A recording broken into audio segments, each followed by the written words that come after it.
Hi friends, welcome to Deepika reviews. ఈ video మీకు నచ్చినట్లయితే వీడియోని లైక్ చేసి షేర్ చేసి సబ్స్క్రైబ్ చేసుకోవడం మర్చిపోకండి. దేవుడా, అన్నయ్య రిలీజ్ అయి బయటికి వస్తే అందరూ సంతోషపడతారనుకుంటే ఆయన జైలుకు వెళ్ళి కుటుంబం అంతా కూడా బాధపడేలా చేస్తున్నావు. ఈ సమస్యకు నువ్వే పరిష్కారం చూపించాలయ్యా అని చెప్పి తులసి తనలో తానే అనుకుంటూ ఉంటుంది. ఇక తులసి తన రూమ్లోకి వెళ్తుంది. సిద్ధు జ్ఞాపకాలు తులసికి గుర్తుకు వస్తూ ఉంటాయి. ఖుషి పరిగెత్తుకుంటూ తులసి దగ్గరకు వచ్చి, అమ్మా ఫ్రెండ్ ఎక్కడా అని అడుగుతూ ఉంటుంది. ఖుషికి ఏమని చెప్పాలి? మీ నాన్న చావుకి కారణమైంది నీ ఫ్రెండే అని చెప్పాలా అని చెప్పి తులసి ఆలోచిస్తూ ఉంటుంది. అమ్మా నిన్నే అడుగుతుంది, ఫ్రెండ్ ఎక్కడా అని ఖుషి అడుగుతూ ఉంటుంది. మీ ఫ్రెండు ఏదో పని ఉందని బయటికి వెళ్ళారు ఖుషి అని చెప్పి తులసి చెప్తూ ఉంటుంది. ఎందుకో ఈరోజు ఫ్రెండ్ని బాగా చూడాలనిపిస్తుందమ్మా అని ఖుషి చెప్తూ ఉంటుంది. దేవుడా, ఏంటయ్యా ఈ పరిస్థితి అని చెప్పి తులసి తనలో తానే అనుకుంటూ ఉంటుంది. ఇక మరోవైపు ఒంటరిగా కూర్చుని ఉంటే సిద్ధు తులసి దగ్గరకు వచ్చినట్టు, తులసిని ఆట పట్టిస్తున్నట్టు తులసికి గుర్తుకు వస్తూ ఉంటాయి. ఏమండి, మీరు ఒక మనిషిని కావాలని చంపే అంత దుర్మార్గులు కాదు. మీ మనసేంటో నాకు తెలుసు. కానీ మీరు కోర్టు దగ్గర నాతో మాట్లాడటానికి ప్రయత్నించినప్పుడు నేను మీతో ఏమీ మాట్లాడలేకపోయానండి. నేను ఎమోషనల్ అయితే నన్ను చూసి మీరెక్కడ బాధపడతారోనని నేను మీతో మాట్లాడలేదండి. మీరు నన్ను అపార్థం చేసుకున్నారా అని చెప్పి తులసి తనలో తానే అనుకుంటూ ఉంటుంది. ఇక మరోవైపు నీలాంబరి ఒసే తులసి తులసి అని పిలుస్తూ ఉంటుంది. తులసి కిందికి వచ్చి ఏంటి బామ్మగారు అని అడుగుతూ ఉంటుంది. ఏం చేస్తున్నావే పైన కూర్చొని అని నీలాంబరి అడుగుతూ ఉంటుంది. ఏం లేదు బామ్మగారు, ఖాళీగానే ఉన్నాను అని తులసి చెప్తూ ఉంటుంది. ఈ రోజు నుంచి ఈ ఇంట్లో పని మనుషులు ఎవరు ఉండరు. నువ్వే ఈ ఇంటికి అసలు సిసలైన పని మనిషివి. ఇక్కడ నువ్వు రాజభోగాలు అనుభవించడానికి వీల్లేదు. అసలు నిన్ను చూస్తేనే మాకు ఒళ్ళంతా కంపరంగా ఉంటుంది. అలాంటి నువ్వు నా మనవణ్ణి జైలుకు పంపించి సంతోషంగా ఈ ఇంట్లో తిరుగుతూ ఉంటే మేము చూస్తూ ఎలా ఊరుకుంటామే? ఈ రోజు నుంచి ఈ ఇంటి పని మనిషివి నువ్వే అని చెప్పి నీలాంబరి అంటూ ఉంటుంది. బామ్మగారు, నేను ఆయన్ని జైలుకు పంపించడం ఏంటి? ఆయనే నేరాన్ని ఒప్పుకున్నారు అని తులసి చెప్తూ ఉంటుంది. వాడు నేరాన్ని ఒప్పుకోవడానికి వెనుక కారణం ఏదైనా ఉండుండొచ్చు. నాకు అవన్నీ అనవసరం. మీ అన్నయ్య బయటికి వచ్చాడు. మీ అన్నయ్యను బయటికి తీసుకురావడం కోసం నా మనవడు కావాలని ఈ కేసులో ఇరుక్కున్నాడు. అందుకు గాను నేను నీకు వేస్తున్న శిక్ష, నువ్వు ఈ ఇంటి పెను మనిషిగా ఎప్పటికీ ఉండిపోవాల్సిందే. నా మనవడు తిరిగి వచ్చే వరకు నువ్వు ఈ ఇంటి పని మనిషివే.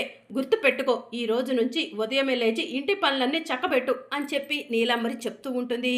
సరే బామ్మగారు అని చెప్పి తులసి ఏడుస్తూ అక్కడి నుంచి వెళ్ళిపోతుంది. ఇక మరోవైపు సూపర్నిక పోలీసులకు ఫోన్ చేస్తుంది.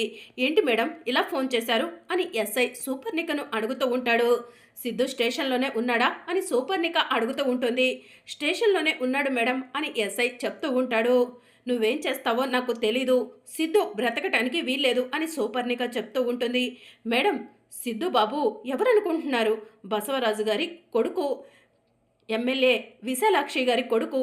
అలాంటి సిద్ధు బాబుని చంపేయమంటున్నారేంటి అని చెప్పి ఎస్ఐ అడుగుతూ ఉంటాడు. ఆ బసవరాజు ఎంత డబ్బు ఇచ్చినా నాకు అనవసరం. వాళ్ళు ఇస్తానన్న దానికి నేను 10 రెట్లు డబ్బులు ఇస్తాను. ఆ సిద్ధుని చావగొట్టాలి. మా అన్నయ్య చావుకి కారణమైన వాడు బ్రతకటానికి వీల్లేదు అని చెప్పి సూపర్నిక చెప్తూ ఉంటుంది. మేడం, మా ఉద్యోగాలు పోతాయి మేడం, ప్లీజ్ మేము చెప్పేది వినండి అని చెప్పి ఎస్ఐ అంటూ ఉంటాడు. నీకు చేత కాదంటే చెప్పు, నేను స్టేషన్కి వస్తాను. ఆ సిద్ధుని ఈ లోకంలో లేకుండా చేసేస్తాను. మా అన్నయ్య ఆత్మశాంతి కలిగిస్తాను అని చెప్పి సూపర్నిక చెప్తూ ఉంటుంది. అమ్మో, ఈ యాక్సిడెంట్ నేనే చేయించానని సుబ్బుకు తెలిసిపోతే నన్ను ఎన్కౌంటర్ చేసైనా చేసేస్తుంది అని చెప్పి భార్గవ్ తనలో తానే అనుకుంటూ ఉంటాడు. సుబ్బు ఆవేశపడకు అని భార్గవ్ అంటూ ఉంటే, లేదు భార్గవ్, మా అన్నయ్యను చంపిన ఈ సిద్ధు ఈ లోకంలో ఉండకూడదు. ఆ సిద్ధు బ్రతికుంటే మా అన్నయ్య ఆత్మ శాంతించదు అని చెప్పి సూపర్నిక చెప్తూ ఉంటుంది. మేడం, నేను చెప్పేది వినండి అని ఎస్ఐ అంటూ ఉంటాడు. నువ్వు ఏం చెప్పినా నేను వినను. నీకు చేత కాదంటే చెప్పు, నీ 5 ఆఫీసర్లతో మాట్లాడతాను.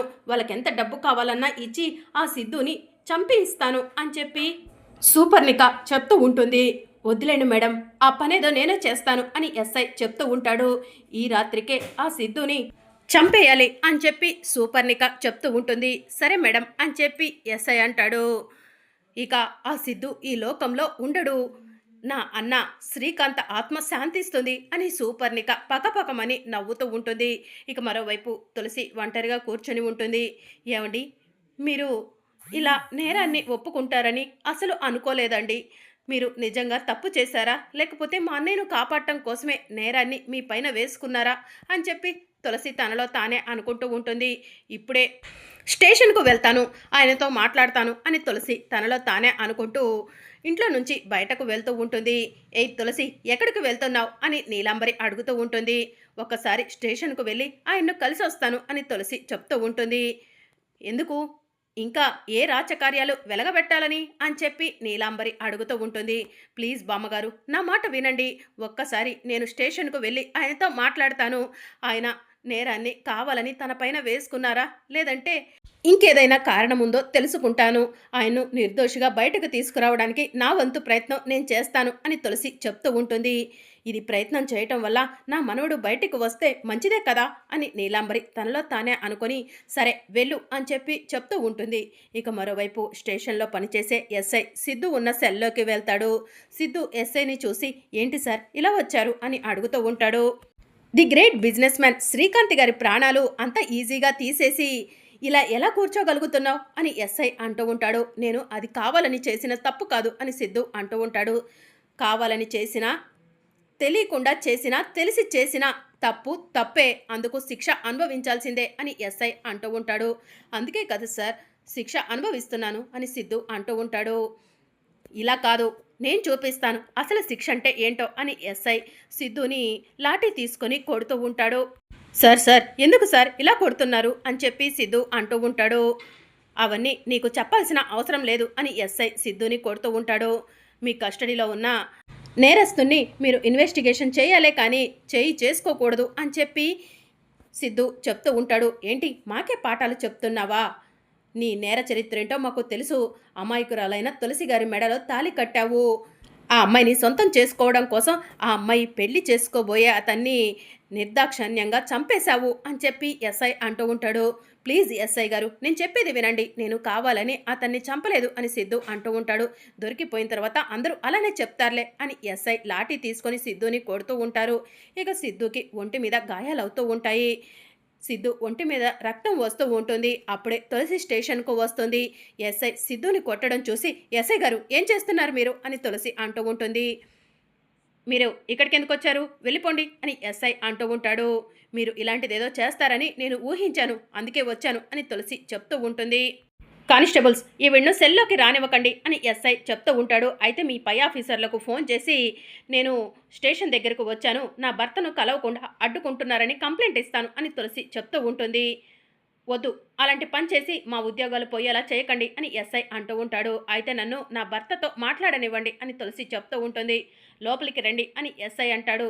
"ఇలా నా భర్తపై చేయి చేసుకోమని ఎవరు చెప్పారు? ఎవరిచ్చిన డబ్బులకి కక్కుర్తిపడి నా భర్తపై ఇలా చేయి చేసుకుంటున్నారు ఎస్ఐ గారు" అని చెప్పి తులసి అడుగుతూ ఉంటుంది. "మాటలు జాగ్రత్తగా రానివ్వండి తులసి గారు. ఏదో మీ భర్తతో మాట్లాడతా అన్నారు కాబట్టి లోపలికి రానిచ్చాను" అని చెప్పి ఎస్ఐ చెప్తూ ఉంటాడు.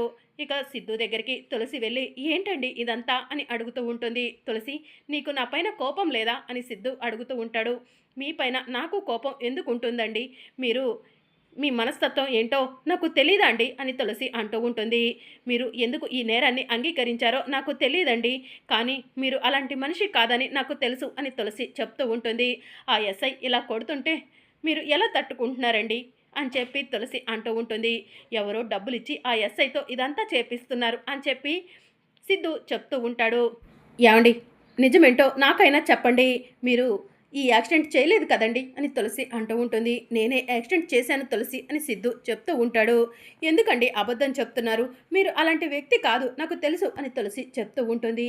"నేను కావాలని చేయలేదు తులసి, అన్ఎక్స్‌పెక్టెడ్‌గా అలా జరిగిపోయింది" అని సిద్ధు చెప్తూ ఉంటాడు. "ఇప్పటికైనా అర్థమైంది కదా, నీ భర్త ఎంత దుర్మార్గుడో, నిన్ను దక్కించుకోవడం కోసం 2 ప్రాణాలను అనవసరంగా తీసేశాడు" అని చెప్పి ఎస్ఐ చెప్తూ ఉంటాడు. "ఎస్ఐ గారు, మాటలు జాగ్రత్తగా రానివ్వండి" అని చెప్పి తులసి అంటుంది. "మేడం, మీ భర్తతో మాట్లాడాలన్నారు, మాట్లాడటం పూర్తయింది, ఇక మీరు వెళ్ళండి" అని ఎస్ఐ చెప్తూ ఉంటాడు.